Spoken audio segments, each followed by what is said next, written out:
For culture and Sassi of the municipality of Matera. We are now in the heart of the ancient city of Matera, talking about the relationship between restoration and ethics, how those terms can be applied to the town. First of all, good afternoon to everyone. Thanks for having us here.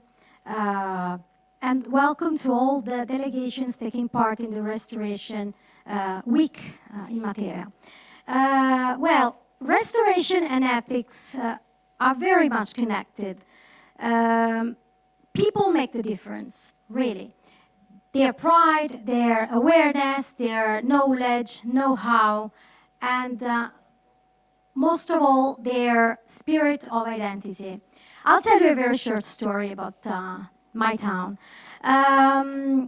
Matera is the third oldest town in the world, after Aleppo and Jericho, with cave dwellings dating back to the Paleolithic and Neolithic times, and since then it has continually been inhabited.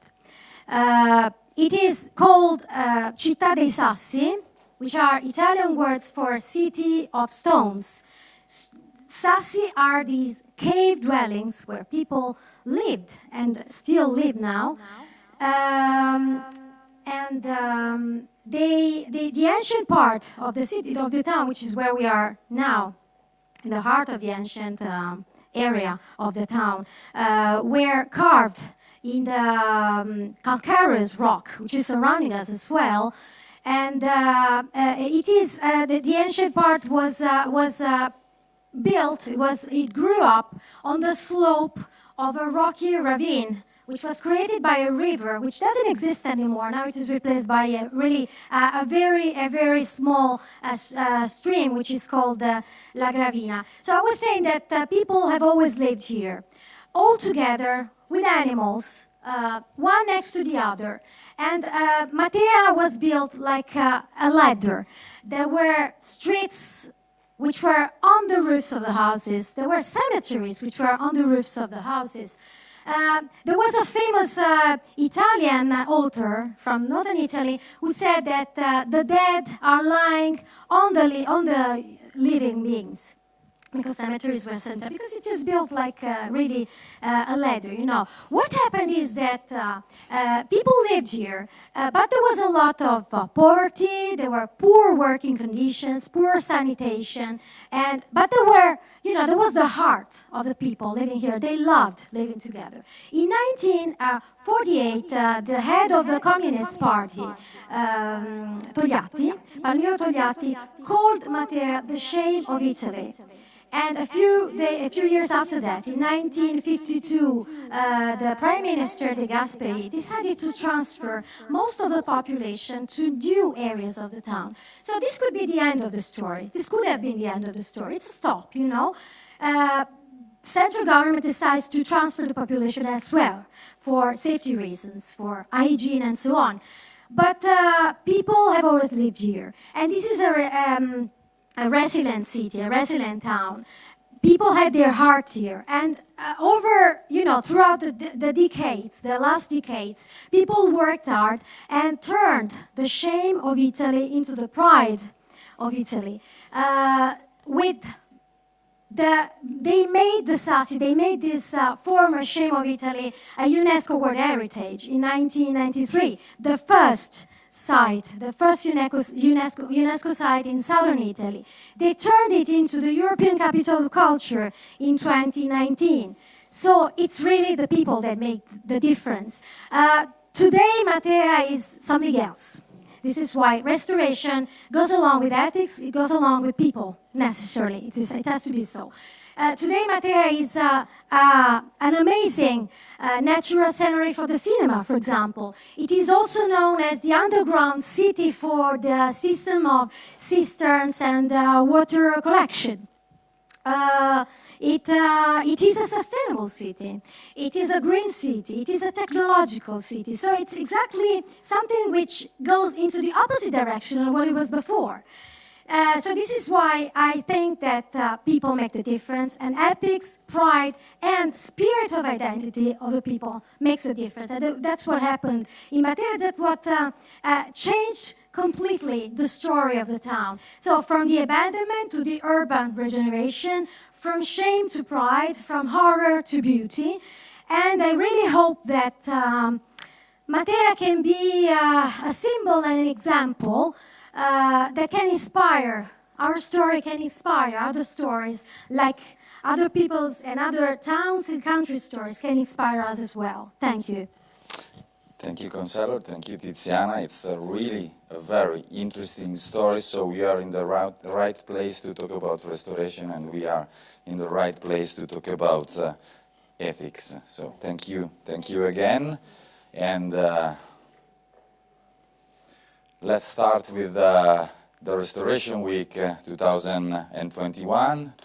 Welcome to all of you, to the delegates. Welcome from the guests from home to the last episode of the Restoration Week 2021. Live events, streaming, connection, dialogues around restoration, value, complexity, and today we are talking about ethics. Today we are inside, as the counselor was saying, inside the Casa Cava, one of the Sassi of Matera. We are in the middle of the Sasso Barisano, the name of one of the areas of the ancient city. Differently from other Sassi, here we are in a quarry of tufa stone used for building the other buildings probably in earlier time than the Sassi.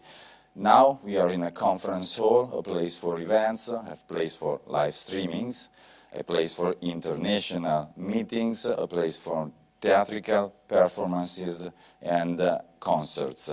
So the heart of the new Matera, as the counselor was saying, from shame to pride. And we are very proud to be here.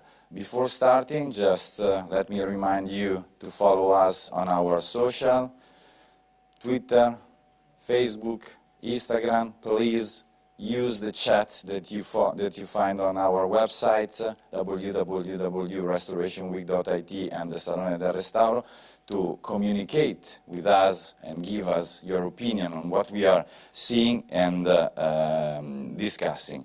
Let me introduce, first of all, last but not least, or better, last but the most important, a short speech from our Undersecretary of the Ministry of Foreign Affairs and International Cooperation, Maglio Di Stefano, to introduce the main topic, the main reason why we are here, the Restoration Week, Restauro Made in Italy, discuss with the world about our capacity of dealing with restoration. Thank you again. Thank you very much. Enjoy.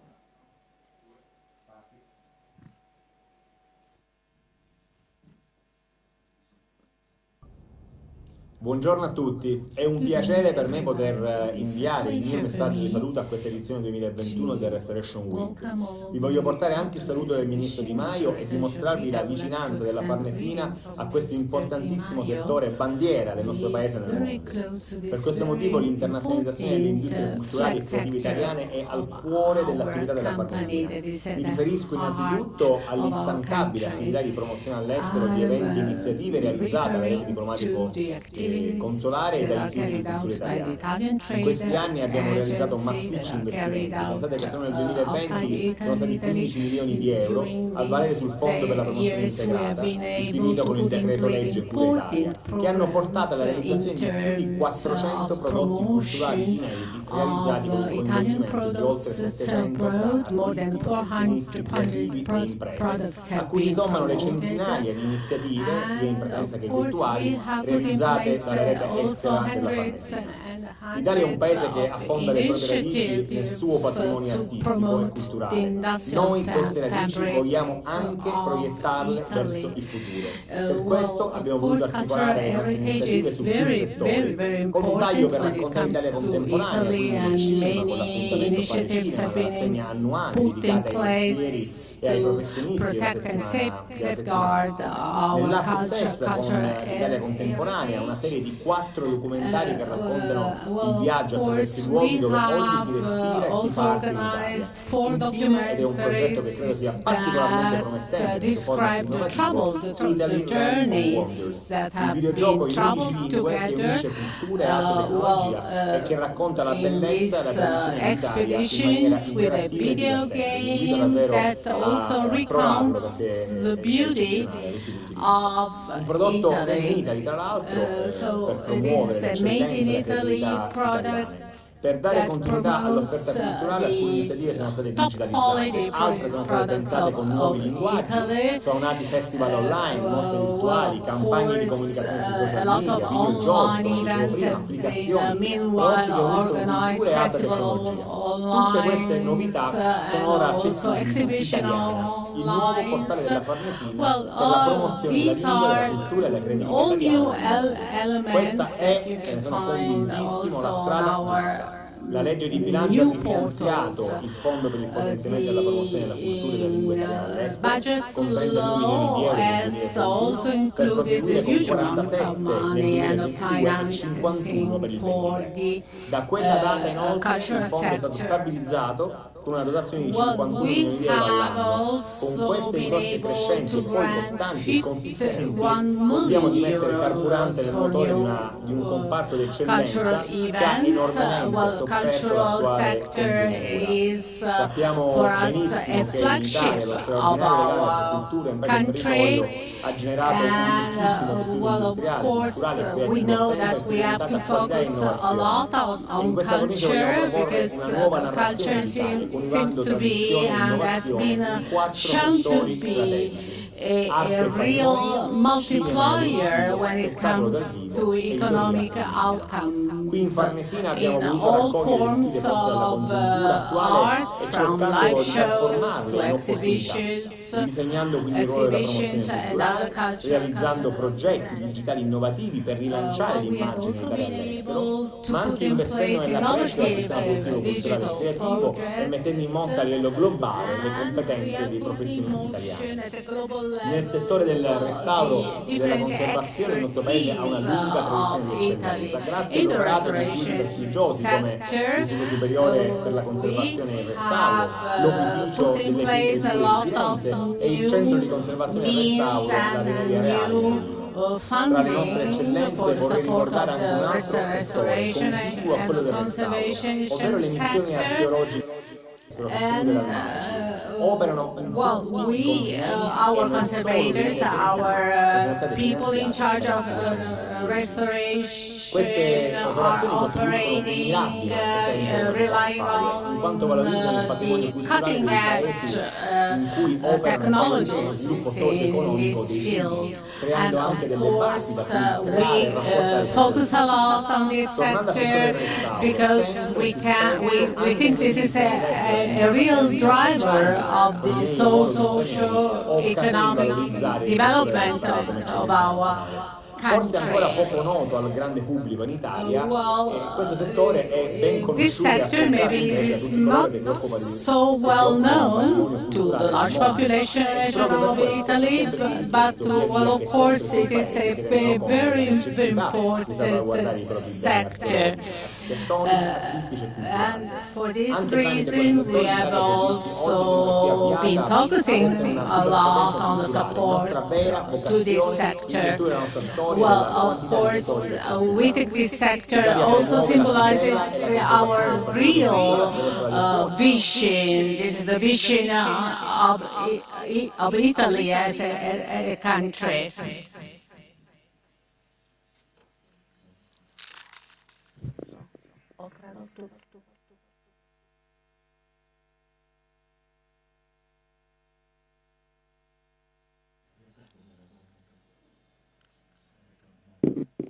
Iscritti proprio pochi giorni fa durante la 44esima sessione del Comitato del Patrimonio Mondiale.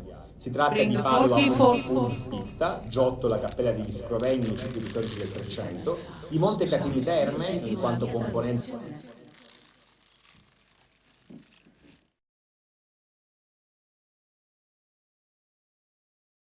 ricchezza di patrimonio culturale e naturalistico del nostro paese. Ci sprona a sempre meglio tutelare e valorizzare le molteplici ricchezze del nostro patrimonio, come testimonia la decisione unanime del Comitato del Patrimonio di non includere Venezia nella lista dei siti UNESCO in pericolo, riconoscendo il percorso virtuoso portato avanti dall'Italia nel preservare l'eccezionale valore universale della città lagunare.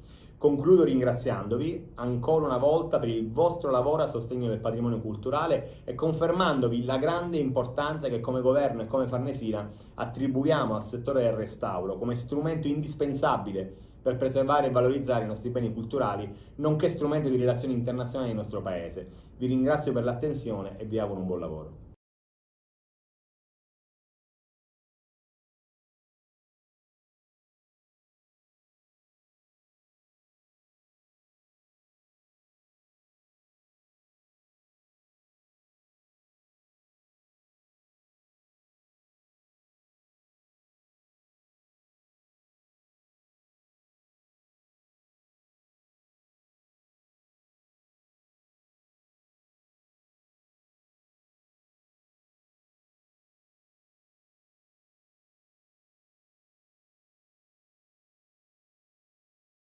In countries. So today we are in one of the most emblematic city in Italy. We are talking about ethics, as we were saying with the counselor this morning. Ethic, it is the story that the counselor have told us is really interesting, and I think that can be taken as an example for every one of us, for every country present here, and the motto that the counselor have stressed, from blame to pride is, or from shame to pride is really an interesting story, a social story, starting from the time needed for understanding how to recover, how to revitalize a place. Probably if the Sassi would have been an economical resource at the time of the expropriation, now we would have faced something totally different. The abandon in that time probably had given the opportunity to the municipality, to the professionals working in the restoration field and in the planning, to think about how to reuse or recreate a new city. Today we will talk about different aspects of this revitalization, and but we want to also talk with our delighted guest about comparison with their own countries. So let's talk about ethic and restoration with His Excellencies Mohammad Ahmadzada, Ambassador of the Republic of Azerbaijan in Italy. Ambassador, after the liberation of the territories, the Republic of Azerbaijan is facing a new challenge, a restoration of its cultural heritage completely destroyed is a moral duty and an identity of your country. And it is a part of the identity of your country. How can Italy, as a strategic partner of Azerbaijan, be part of this process? First of all, I would like to say that Azerbaijan and Italy enjoy strategic partnership, which is reconfirmed with the signing of the joint declaration on strengthening of multidimensional strategic partnership during the state visit of President of the Republic of Azerbaijan last year to Italy. And two countries enjoy excellent relations in political, economic, and cultural sphere. As you mentioned, Azerbaijan, after 30 years, liberated its territories that was under the Armenian military occupation, and in these territories, Armenia destroyed and devastated all infrastructure of Azerbaijan, and including the cultural heritage of Azerbaijan, and more than 1 million population of Azerbaijan was expelled from that part of the country. And after 20 years, we liberated these territories, and it offers new opportunities for the development of the country. But at the same time, it creates new opportunities for the deepening of the cooperation between Azerbaijan and Italy. Italy has always shown very just and objective position with regard to the sovereignty of Azerbaijan, and in all political documents that we signed between two countries, always Italy expressed its respect to the sovereignty and territorial integrity of Azerbaijan. And immediately after the conclusion of the war, of the conflict, on the Secretary of Foreign Affairs of the Minister of Foreign Affairs of Italy, Honorable Mario Di Stefano, he visited Azerbaijan, but not only capital city. At the same time, he visited one part of the liberated territories, and he witnessed personally the scale and the level of territories, the devastation of the territories of Azerbaijan. And during that visit, we started to launch with Italy a very interesting plan of activity in order to attract the Italian business, Italian investments, and Italian technology to the reconstruction and the restoration of the liberated territories of Azerbaijan. And we launched a number of missions with the Minister of Foreign Affairs of Italy, and including the respective governmental authorities of Azerbaijan. And one of the web missions was dedicated to the restoration of the cultural monuments of Azerbaijan. And we had very interesting discussions and the exchange of views within that web missions, and a number of Italian companies were presented to Azerbaijani counterparts. And today we are with very prominent delegation from Azerbaijan in the Restoration Week in Italy, and we have representation of the Minister of Culture and the representations from the İçeri Şehir. It's the historical architectural monument of Azerbaijan. And during this visit, we had very interesting presentations about the new opportunities of collaboration between two countries in the restoration sector, and in particular in the liberated territories of Azerbaijan. And I don't want to take your time a lot, because I want that our delegation, our members of our delegation can give more detailed information on all these opportunities. Thank you very much for this opportunity. Thank you very much, Ambassador. Of course, Asorestaro is part of this promotion, will be strong part, the association promoting the relationship between the Italian companies and the Azerbaijan institution, but we hope to create very strong partnership between our company, our experts, and your experts to do the best job we can on the restoration of cultural heritage. Thank you again. Thank you. Let's now jump back in time at before the half of the last century. back in time when the story that the conservator was Tiziana was telling us at the very beginning.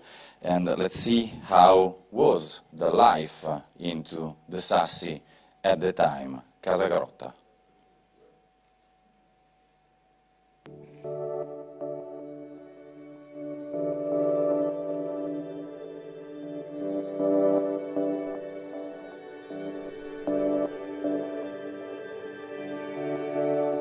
We are inside the historic cave dwelling of Vico Solitario. It's a typical dwelling, furnished, partly built and partly dug. The last family who lived in this structure is the family Viziello, composed of 11 people. The structure is characterized by an architecture by elimination, meaning that we take away some material to give shape to the architectural structure. And with the material we've gathered, we used to build the barrow vault, which represented the first part of the house. Matera was mainly a society and an economy mainly agro-pastoral. So within the house we can see all the tools which were used both to care for the animals and to live and to work. The main issue of these dwellings was the absence both of the water and the sewer systems. Within the dwellings, we can see a canalization system, and this is the reason why Matera was included in the UNESCO list, indeed, for the rainwater canalization systems. The rainwater was channeled within the tanks underneath the floor, and from the opening of the tank, people with the bucket could take water. The main issue of these structures was the fact that they had been dug, and therefore the rock, in this case the calcarenite, is, as a matter of fact, like a sponge. It absorbs the rainwater and releases gradually through humidity. So animals were very useful in the house because they used to warm up the space. Indeed, we can see here 2 stables, and here on my right there was the dung heap, because manure was kept for the first few days within the structures, because by fermenting it released heat which used to warm up the space, which was very humid. Let's say that the issues which people had to face within these dwellings actually led in 1952 the then Prime Minister Alcide De Gasperi to approve a law of the Sassi expropriation. This cave dwelling was reopened in 1977 so that the person living in Matera could remember that people used to live like this until the end of the 60s.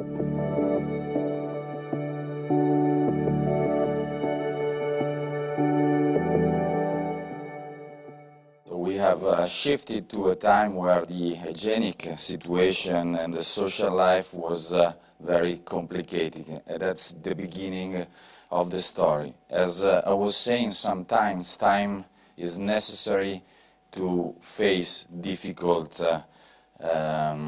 challenges, and in that time the abandon of the Sassi have given this opportunity to think and rethink and study the future of the city. Then in 70 years we can say now we are proud to be in Matera and we are proud to be inside the Sassi. But today we are not only telling a story of the city, but we are telling a story of friendship between 2 different cities, and the delegation of Azerbaijan is also here to testimony this friendship between Baku and Matera. Riyad Gazimov, head of the administration of the Hisar Historical and Architectural Reserve. We have opened this show with the counselor talking about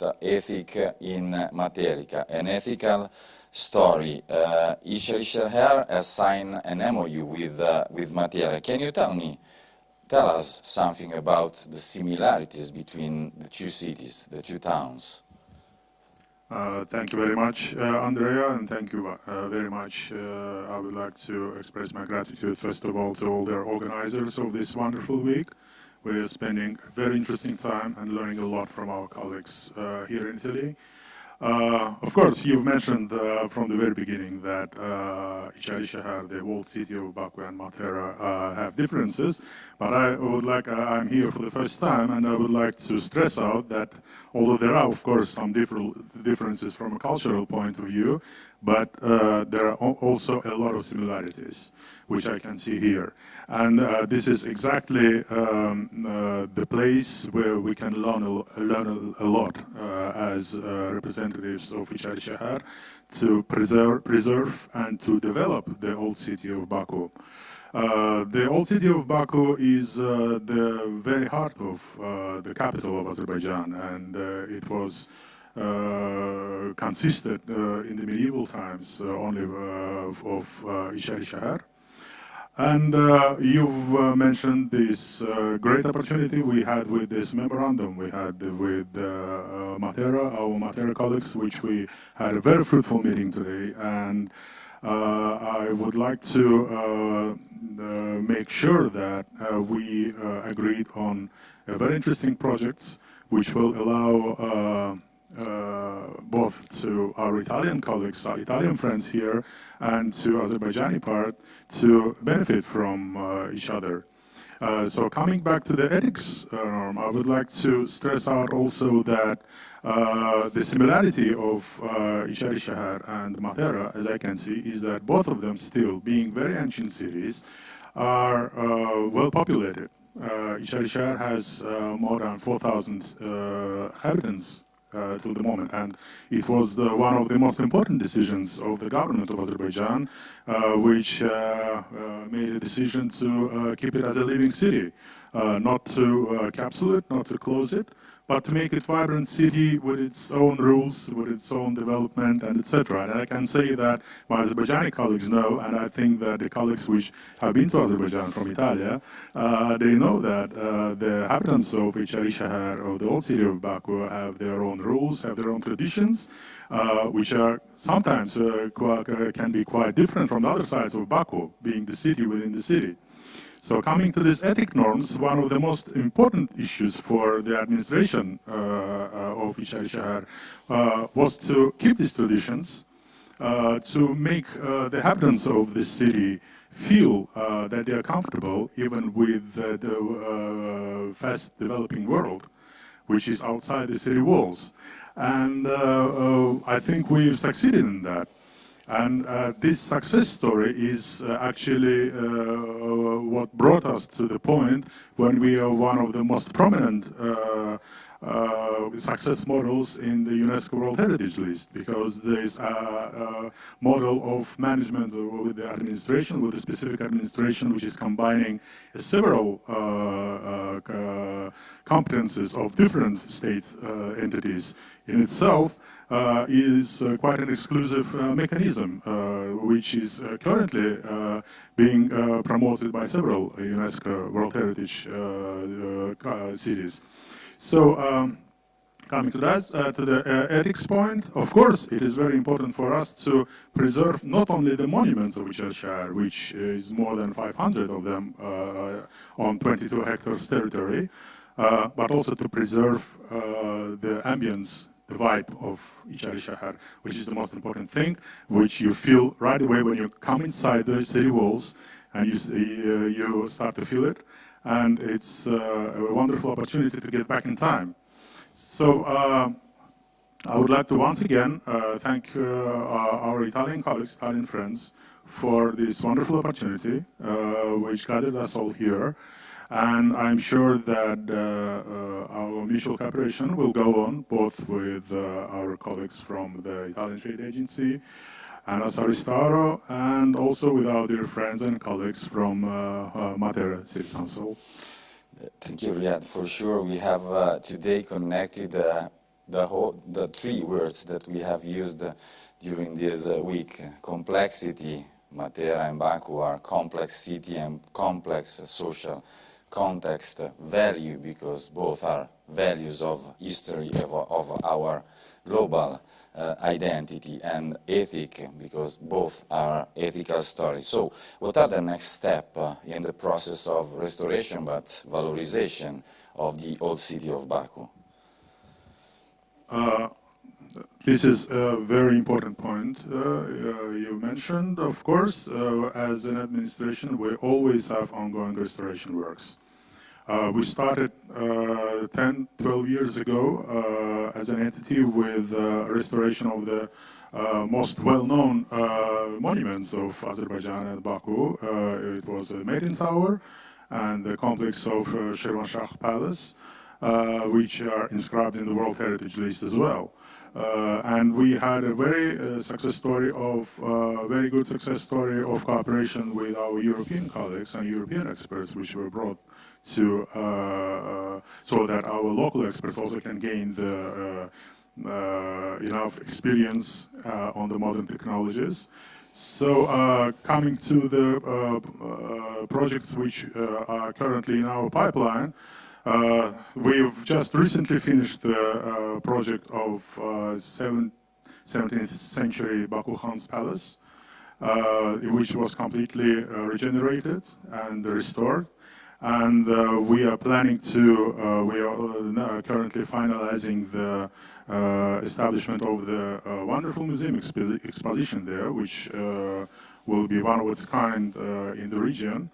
Which will bring us having the technologies to one day in the medieval Baku. So it's going to be a wonderful experience for all the guests and also the inhabitants of citizens of Azerbaijan to see that.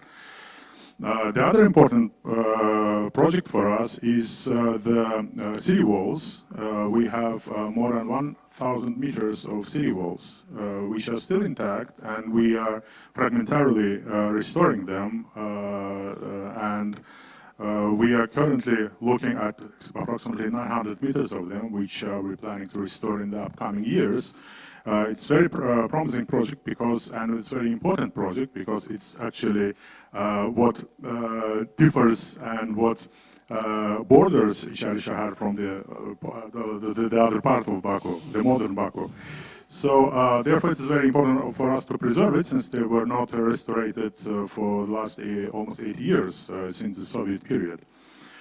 So these are the projects which we are working on currently. We also have two projects with restoration of 17th century Caravanserai.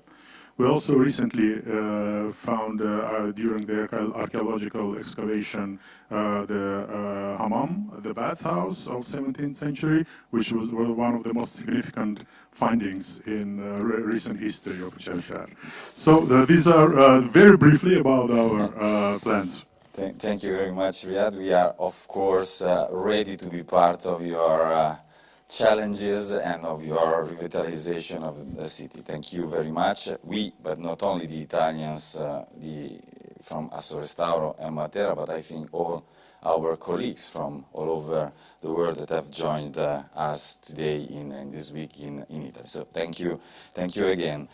So, in the words of Riyad, there was another important aspect, the evolution in time of so ancient city, not only the recent one. So, for example, Matera is not only the Sassi, but it has evolved in the previous era. And we are going to look at an architectural complex, a very important architectural complex inside the old city, but far away from the Sassi, very distant from the Sassi, not calculated in meters, but calculated for the social life of the city. Now it is one of the most important museums of the city, Palazzo Lanfranchi.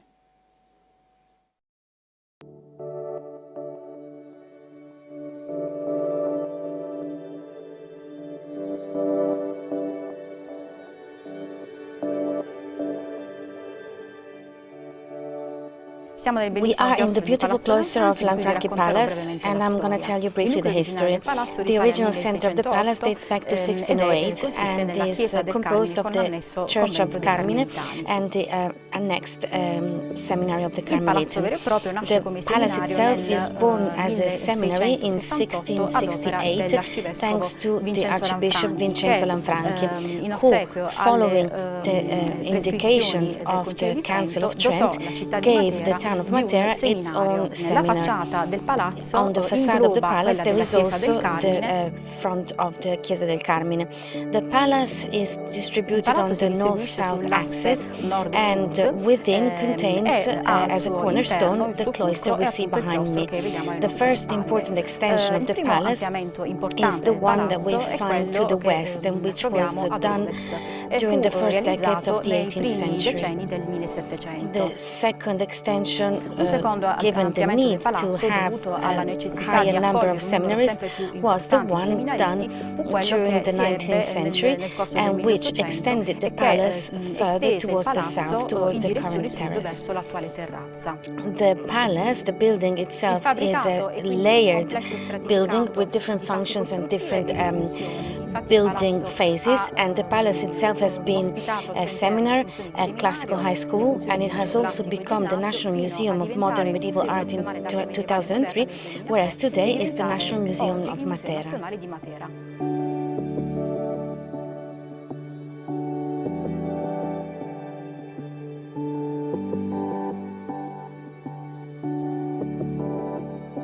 Lanfranchi Palace is undergoing a development and restoration action so that the museum can be modern, accessible and inclusive, and also a multimedia museum. The project will cover the facades, the terrace, the museum and the systems. We are on the terrace right now. The works have started on the 26th of March. We have started treating indeed the stone itself, trying to find, identify the best possible materials on the chemical and physical front. We have started cleaning with high pressure cleaner and with the biocides, and we cleaned the stones which were extremely deteriorated.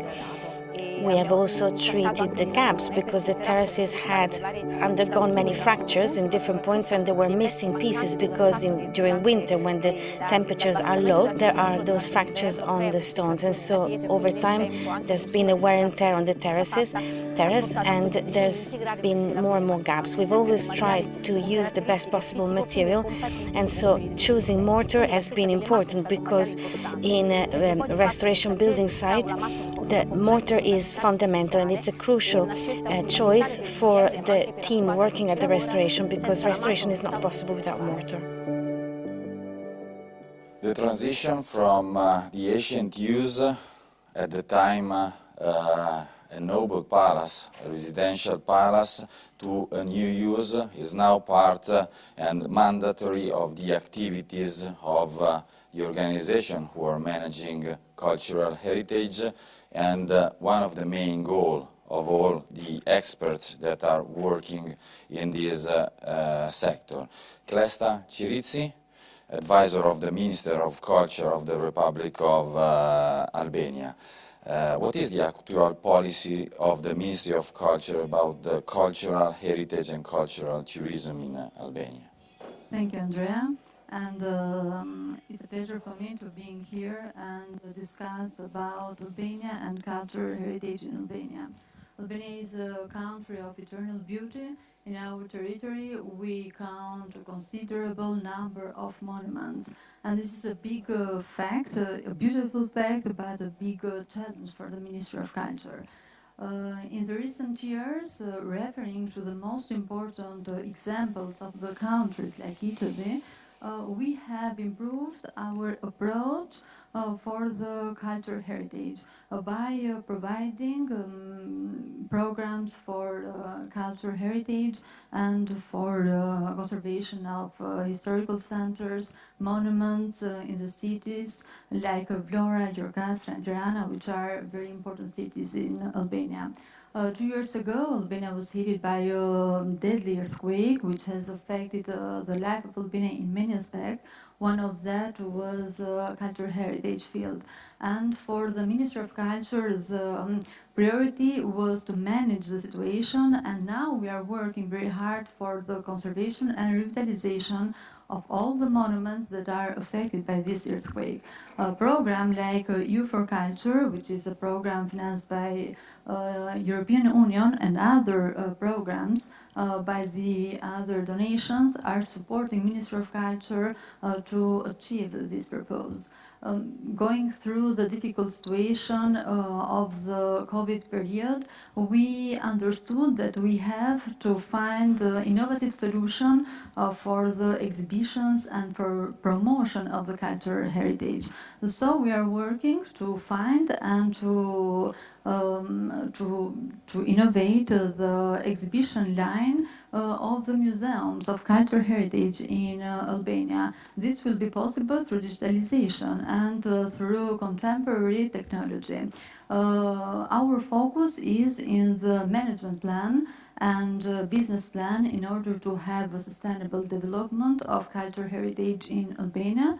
We are working with our in-house specialists and experts, and we are working forward to collaborate with external experts. So during this Restoration Week, we have mentioned several times the need of education and training in restoration. Of course, the exchange of expertise is the focus of our Restoration Week and of our collaboration. I know that the Ministry of Culture of Albania is planning to start a school program in education and restoration, also in cooperation with Italy. Can you tell us something more about that? Yes, a core element for the vision of the Ministry of Culture is to be focused on the young professionals. Regarding this, we are preparing program for the regional center for conservation and restoration. This will be what we call Scuola Cantiere, and it will be a model referring to Italian Istituto di Restauro. So it will be a center dedicated to the young professionists, and they will provide training and specialization in the cultural heritage. This, as I said, this will be possible through digitalization and contemporary technology, but in this way the young professionists will be part, actively part of the cultural heritage in Albania. Thank you very much. As you mentioned, pilot worksite or cantiere scuola, as you correctly say in Italian, thank you very much, are the focus of all the activities that Also Restauro is promoting abroad, also with the Italian Trade Agency, because that's the way of know each other and start to cooperate on the field of expertise that everyone has in the field of restoration. Thank you again. Let's stay now into the Palazzo Lanfranchi and let's see a little cantiere scuola, a short piece of restoration in Palazzo Lanfranchi.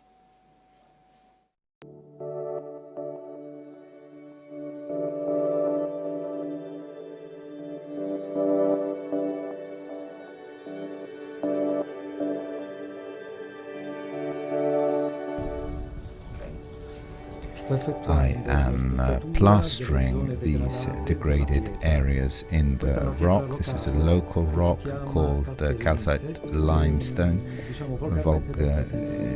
normally called with the vulgar name of tufa, which is characteristic here in Matera, and the plaster is made of hydraulic lime and local inert material. The plastering will take place wherever degradation is visible in the rock, and the joints will be addressed as well. These are the joints between the two blocks. The legacy mortar will be partly removed, whereas those which are of interest from a point of view of preservation and which are in good condition will be kept and supported through this new plaster.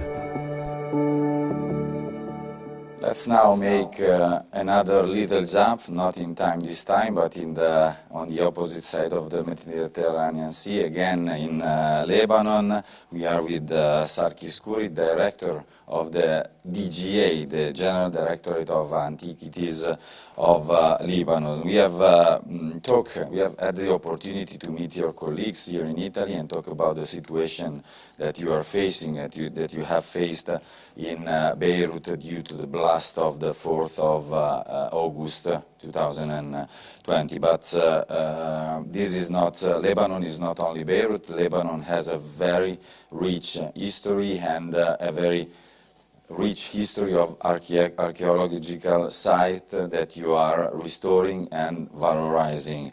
What's, in general, the program of restoration of your DGA in Lebanon now? Thank you, Andrea, for inviting me to this prestigious place full of history. Of course, Lebanon is responsible, the DGA in Lebanon is responsible of protecting and safeguarding all the historical sites in Lebanon. We have 3 departments: the Department of Archaeology, the Department of Built Heritage, and the Department of Movable Heritage and Museums. So Lebanon has undertaken a 5-year strategy to restore all the cultural sites in Lebanon. Unfortunately, due to the crisis of economic crisis in Lebanon and COVID-19 and the force of death, this strategic plan will take more than 5 years. But actually, we have a lot of restoration projects that we are undertaken now. And I would like to talk about the restoration of Baalbek that we are making with the help of the Italian corporation in Lebanon. The basement of the National Museum of Beirut, also with Italian donation. And